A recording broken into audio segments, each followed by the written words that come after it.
ಸುಮಾರು ಕಡೆ ಸಿಟಿಲಿ ಸುತ್ತಾಡಿದ್ದಾರೆ. ಆದ ನಂತರ ಇಲ್ಲಿ ಕುಲೂರು ಬ್ರಿಡ್ಜ್ ಹತ್ರ ಒಂದು ಗಾಡಿಗೆ ಆಕ್ಸಿಡೆಂಟ್ ಮಾಡಿ ಆಮೇಲೆ ಅಲ್ಲಿಂದ ಕಾಣೆಯಾಗಿದ್ದಾರೆ. ನಂತರ ಅವ್ರ ಮಗಳಿಗೆ ಗೊತ್ತಾಯ್ತು, ಮಗಳು ಏನು ಈ ಗಾಡಿಗೆ ಇಲ್ಲಿ ಹಾಕಿದ್ದಾರೆ. ಆದ ನಂತರ ಅವರು ಪೊಲೀಸ್ಗೆ ಇನ್ಫಾರ್ಮ್ ಮಾಡಿದ್ದಾರೆ. ಈಗ ನಾವು ಬ್ರಿಡ್ಜ್ ಮತ್ತು ಬ್ರಿಡ್ಜ್ ಕೆಳಗಡೆ ಇರೋದು ರಿವರ್ಸ್ ಪರಿಶೀಲನೆ ಮಾಡ್ತಾ ಇದ್ದೀವಿ. ಸಂಶಯ ಇದೆ ದಟ್ ಅವರನ್ನ ಬ್ರಿಡ್ಜಿಂದ ಜಂಪ್ ಮಾಡಿರ್ಬೋದು. ಹಾಗಾಗಿ ನಾವೀಗ NDRF, SDRF ಮತ್ತು ಕೋಸ್ಟ್ ಗಾರ್ಡ್ ಸಹಾಯದಿಂದ ಸರ್ಚ್ ಮಾಡ್ತಾ ಇದ್ದೀವಿ.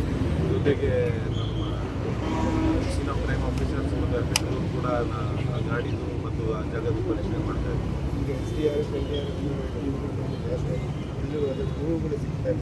ಈಗ ರೆಸ್ಕ್ಯೂ ಆಪರೇಷನ್ ಮತ್ತು ಸರ್ಚ್ ಆಪರೇಷನ್ ಸ್ಟಾರ್ಟ್ ಆಗಿದೆ. ಬಹುಶಃ ಒಂದು ಅರ್ಧ ಮುಕ್ಕಾಲು ಗಂಟೆಯಲ್ಲಿ ನಮಗೆ ನಾವು ಗೊತ್ತಾಗ್ತದೆ. ಮನೆಯಿಂದ ಹೋಗಬೇಕಾದ್ರೆ